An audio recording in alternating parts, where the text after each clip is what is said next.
你知不知道，你我很小的时候就见过了，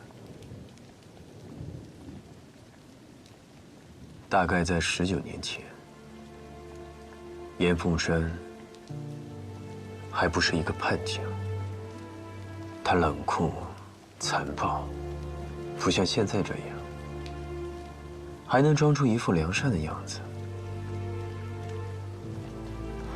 那个时候，他收养了一个孩子。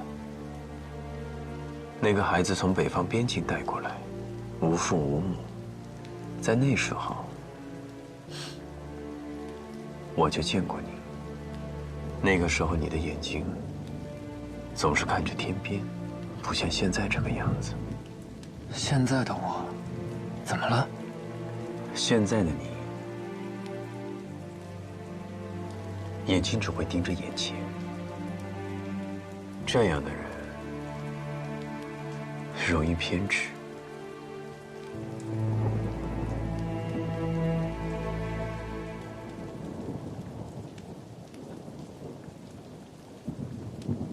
你问我有什么招？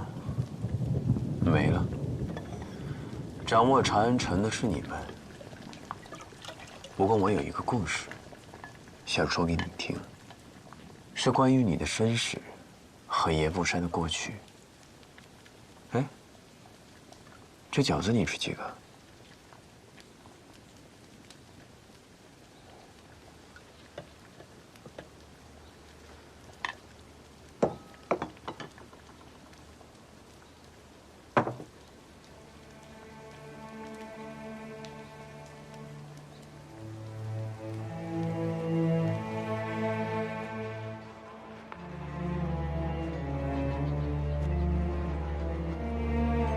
你的身世即是如此，如何抉择，全凭你自己。我能如何抉择？为血亲复仇，天经地义。过去这20年，就当是一场梦吧。你去办此事，便能再活3个时辰。你不去，王校尉就在门外。他这人深藏不露，刀法也是如此。你走不出这道门，就只能死在这里。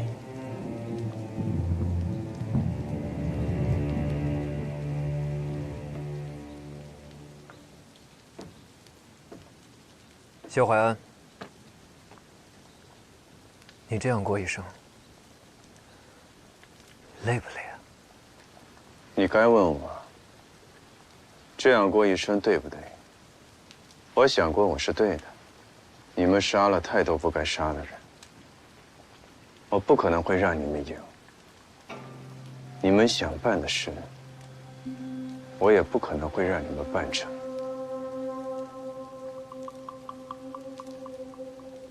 你想亲眼看着严凤山死吗？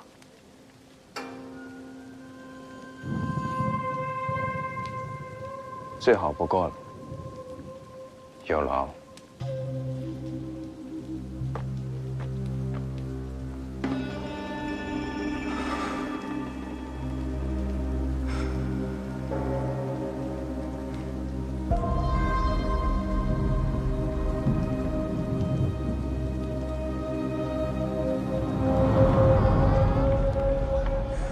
猪肉，全是今天宰上的上好猪肉哎！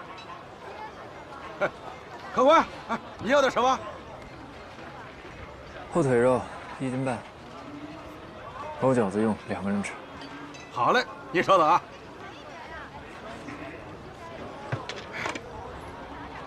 客官，您拿好了。哎呀！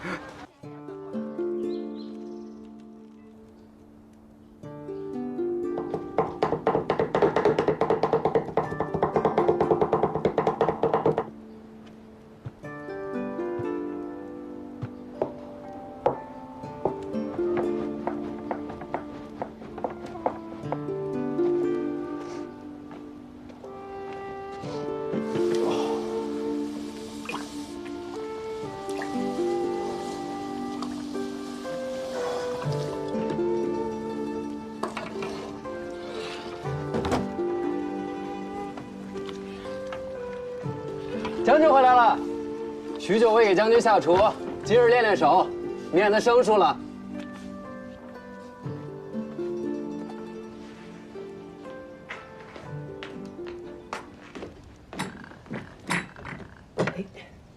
将军安排那几个盯着我的人，已经被除掉了。我知道，也没管。是谢怀安在给我下套，正好，我也想去会一会他。猜到了，白头是个心狠的人，你能活着回来也不简单。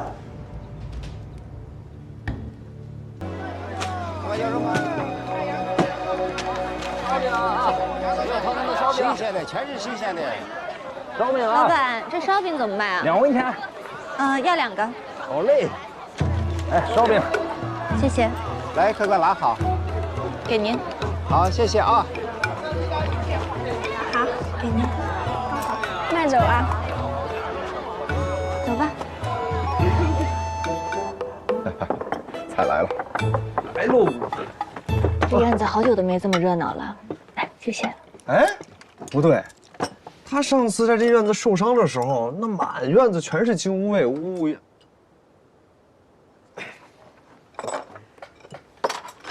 来，白婉明日就要走了，我们大家今晚好好聚一下，给他送个行。来。啊，我的好日子才刚开始。喝你的酒，哪这么多废话呀？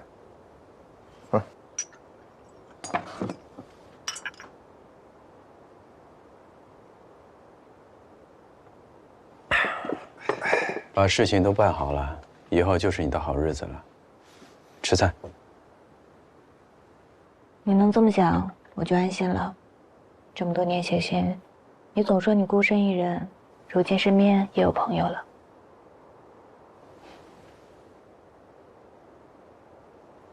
明日我去送你。我也去。我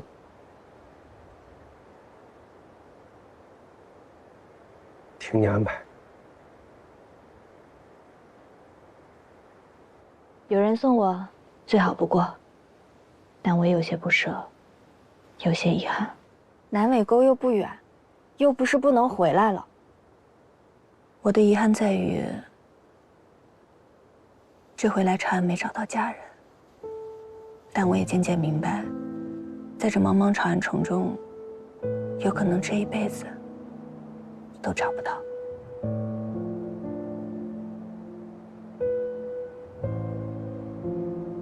我藏着一个秘密，除了父母和姐姐之外，并无他人知晓。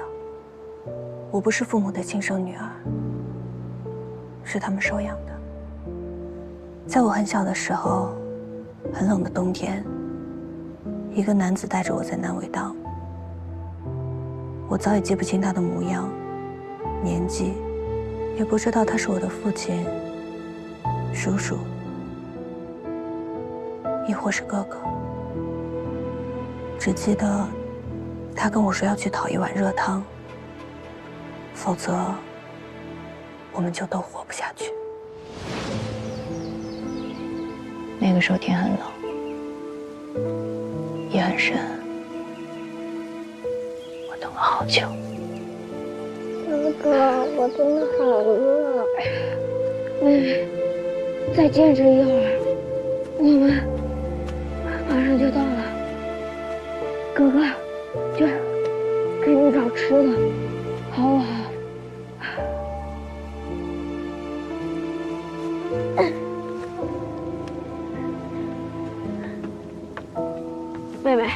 妹妹，听我说，你在这里等着哥哥，哥哥去找碗热汤，找些吃的，吃饱了就不冷了，咱们就能活下去。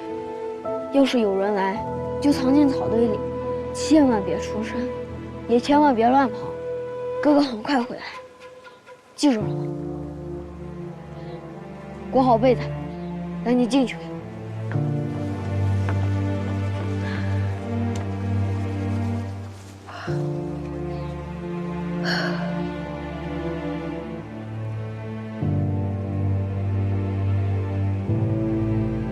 我看到巷子深处点了一盏灯，明明隔得那么远，可是我却觉得那盏灯能让我暖和一些。走向那户亮着灯的人家。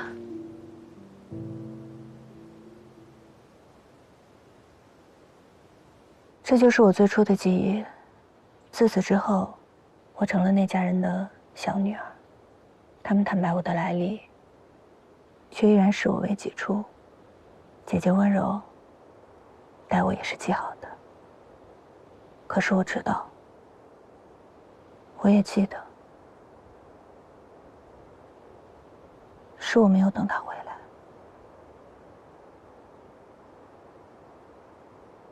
是我选择了离开，而代价就是我失去了这个唯一的亲人。不知道自己从哪里来，姓什么，叫什么名字，也不知道走丢女儿的那户人家，这一生能不能过得好。这就是我的遗憾。我的人生就是从一场错误的离别开始的。人生不只是错误，有时候活着也是一种幸运。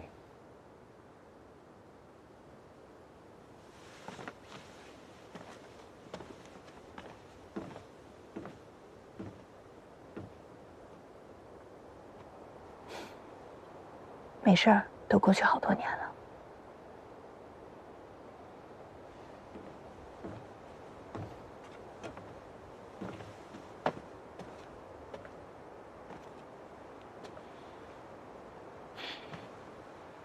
之前我昏迷之时，我隐约听到，这护身符是你自记事起就带在身上的。也许是你和原先家人唯一的牵连。将要远行了，还给你。你要好好带着它，就像家人也在身边。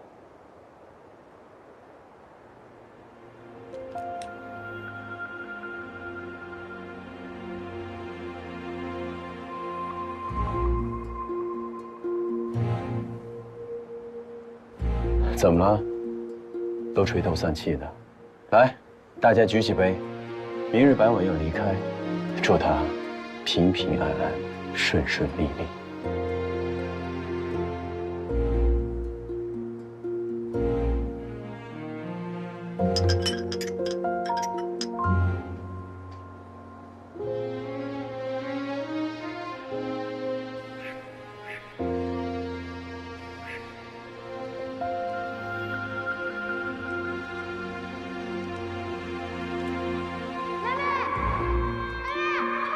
你看哥哥带来什么？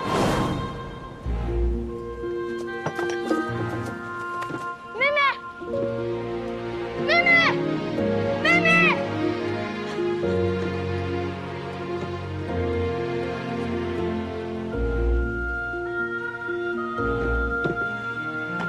妹妹，你肯定饿了，先吃这个，我再去给你热一碗面片汤。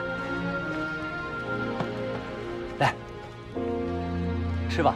来，先洗洗手，先住下，再去找你的家人。小手冰凉的。如果找不到的话，来洗洗。你就是我家的孩子了。这个，慢点吃。哎呀，再来一个。看看你饿的。通红。慢点，慢点，别噎着了啊。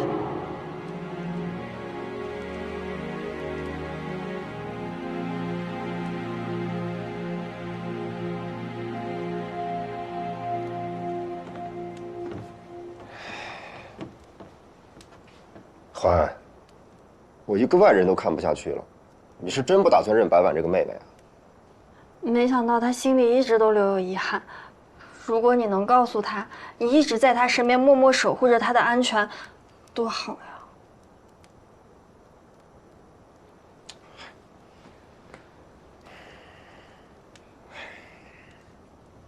走吧。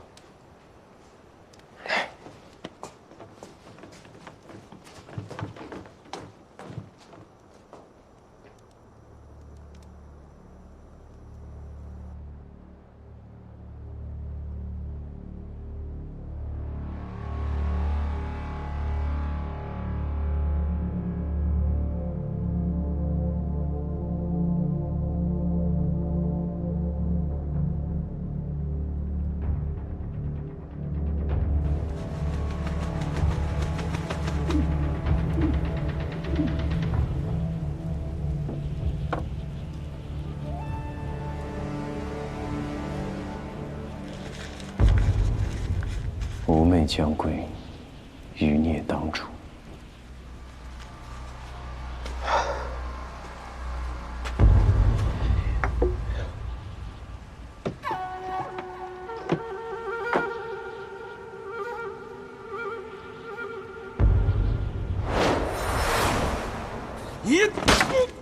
这个下水，下土。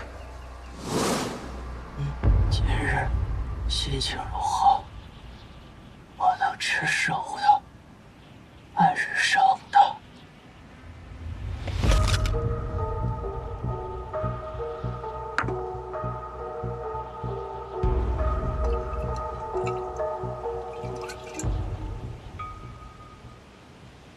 当年你连一个小丫头片子都不放过。黄土里的这些年月，就是他哥哥对你的惩罚。该结束了。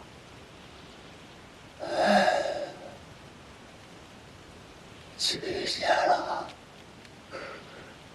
终于可以死了。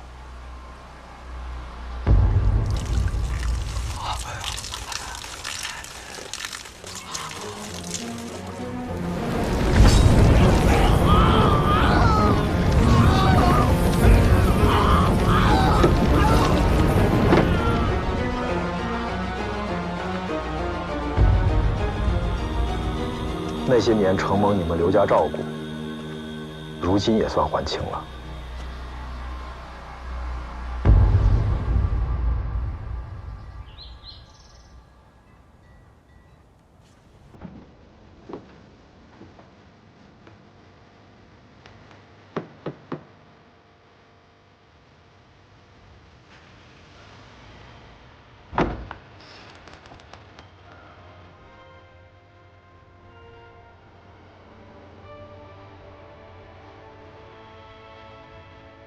回忆如同逆行的剑，刺穿了永远。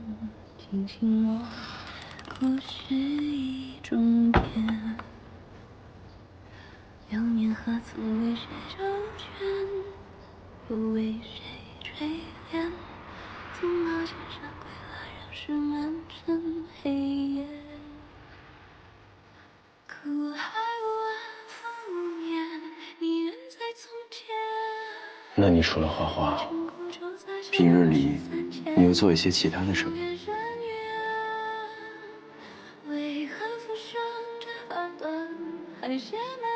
市集里有烟火气，看人买菜、买肉、选衣裳，在我看来是有趣之事。遗憾的灰烬依然烧进了云烟，追他此生困在宿命的牢笼，倾尽这一生痛与痛之间辗转。有时在街边遇到会吹笛子的老先生，黄昏时他吹笛子，我坐下听，能听到天黑。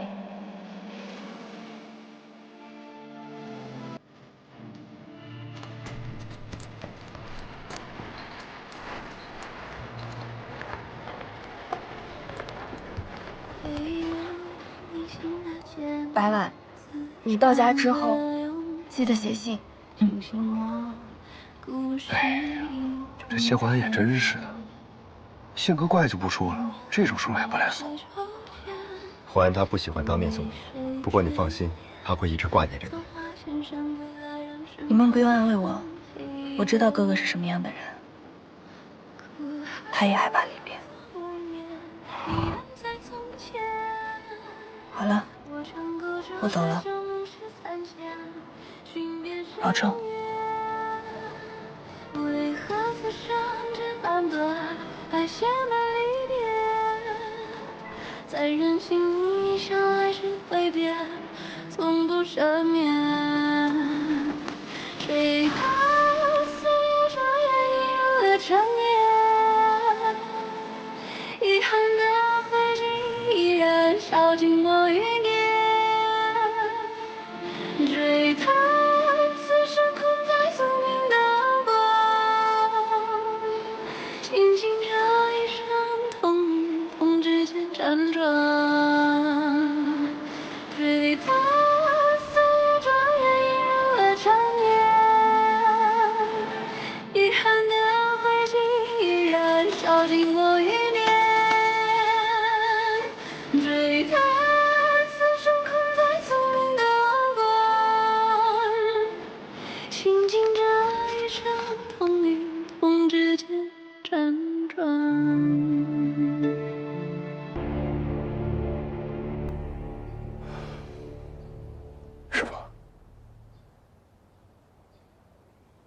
我知道你们想问什么，答案是我不知道。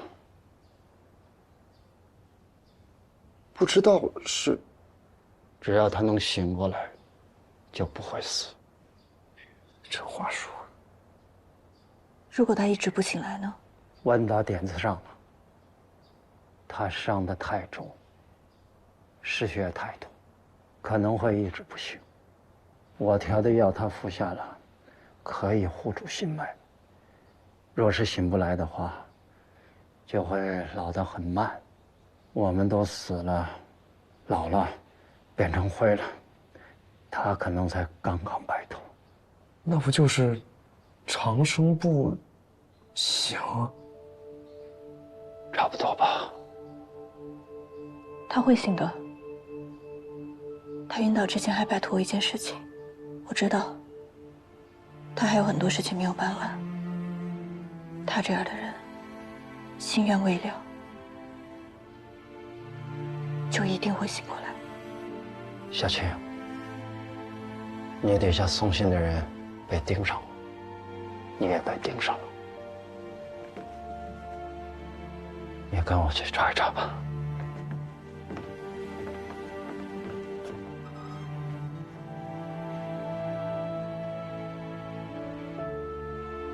自我记事以来，我就一直带着这护身符，虽有过劫难，可是也却平安到了如今。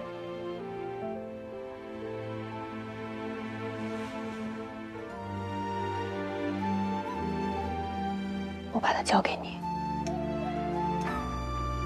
愿你能度过这次劫。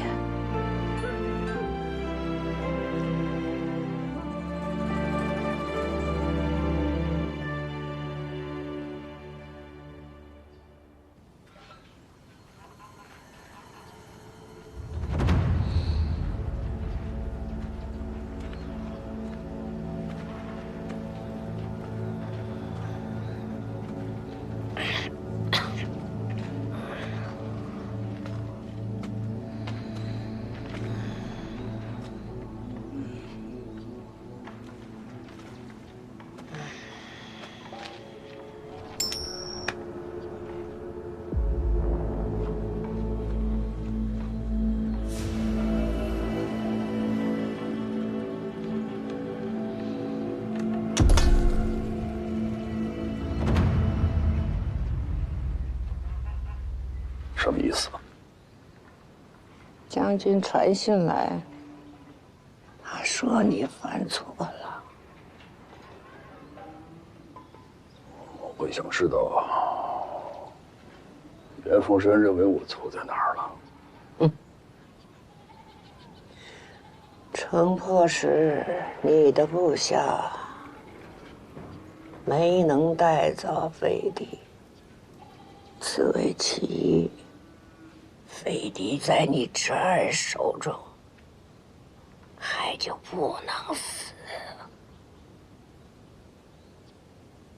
你不顾将军禁令，亲自下手不止，私自的调了那么多人，全然忘记大局，还折损了情谊。此为其二。王明相没有你的位置了。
伤得很重，我没敢请大夫，只是用了刘家的止血草药。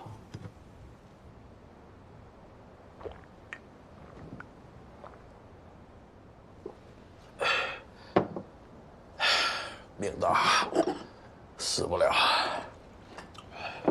杏子，什么时候成家了？哎，我也是个30好几的单身汉，有点钱的时候。 也不算检点。说起来，这些年，大人还真是很少来看我，更没想到大人会受伤。这一回，是有什么大事吩咐吗？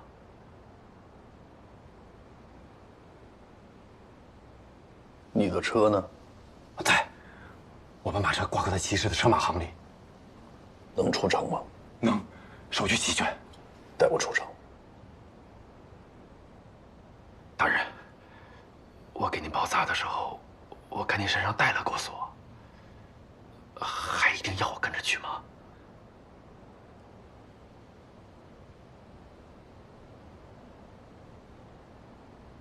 你现在是我唯一可以信任的人了。当年你是跟我一起杀了我哥。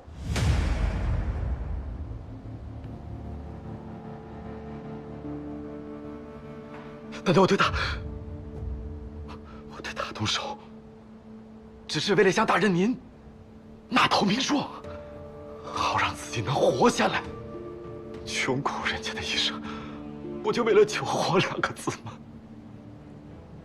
但你要想继续活着，你恐怕就得听我的，我又不会害你，不是吗？我去收车。 得2、3日，2日之后，日落之时，延平门西边的巷口，我等你。好。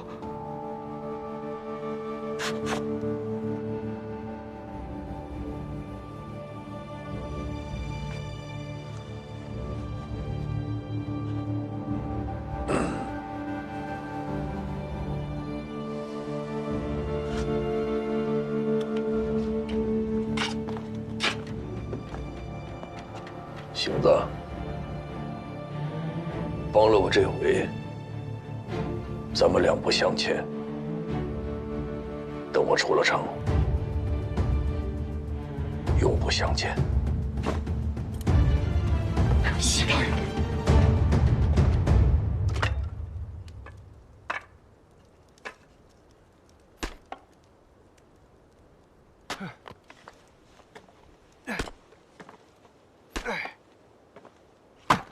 哎，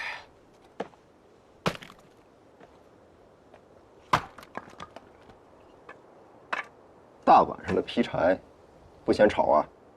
哎，怎么了？我不就是想着帮帮忙吗？再说了，这又不是别人的院子，这是人家白婉姑娘的院子，白婉姑娘的柴。这和白婉有什么关系了？我是说你大晚上劈柴，太吵了。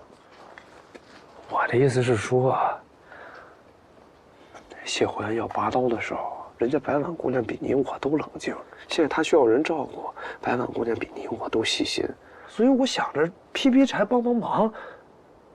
不像你似的，就知道在这。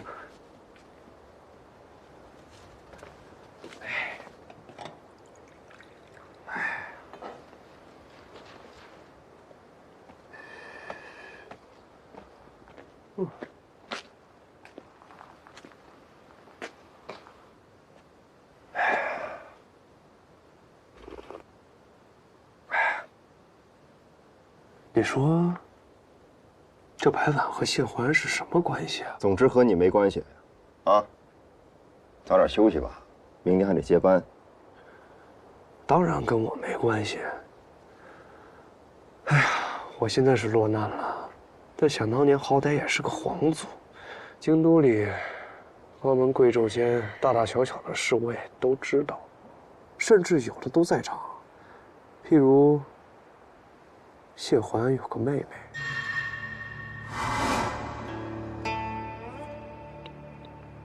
这个妹妹满周岁时有一件鹤翎，特别的引人注目，是一个精致的竹雕护身符。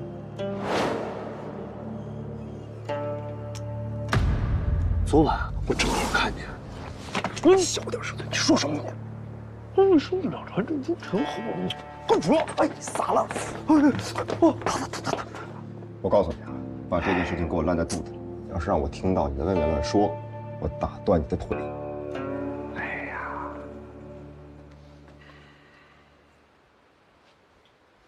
环不想让他知道他是刘家人。他说刘家人都命苦。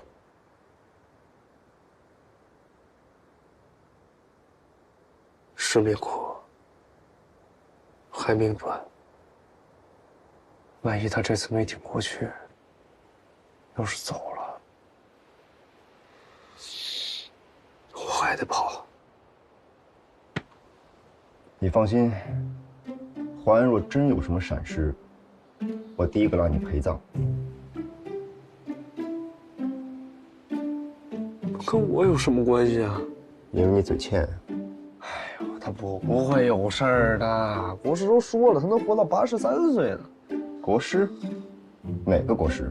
就我父皇在位时候的国师啊，岑伟宗。岑伟宗可是有名的相士，所以他说了才准嘛。他什么时候算的命？大概12岁的时候。12岁的时候，淮安正在逃亡啊，他哪有时间算命？我12岁的时候，国师给我算的呀。国师说我能活到83岁，那没有谢环的保护，我能活到83岁吗？那如果我活到了83岁，是不是就是他保护我活到了83岁？所以谢环也能活到83岁，啊？别担心啦，来。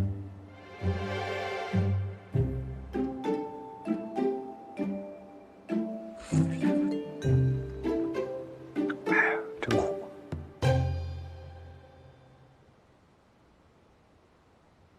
等天一亮，我就去办你交代我的事儿。但我能力有限，你的复仇一环扣一环，要想实成，你得醒过来，自己去办。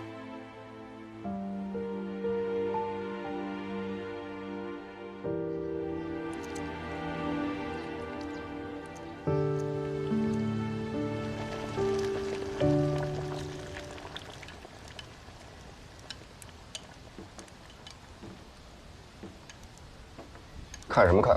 他这里就一个碗。哎呦，这姑娘家还真就是一个茶杯一个碗。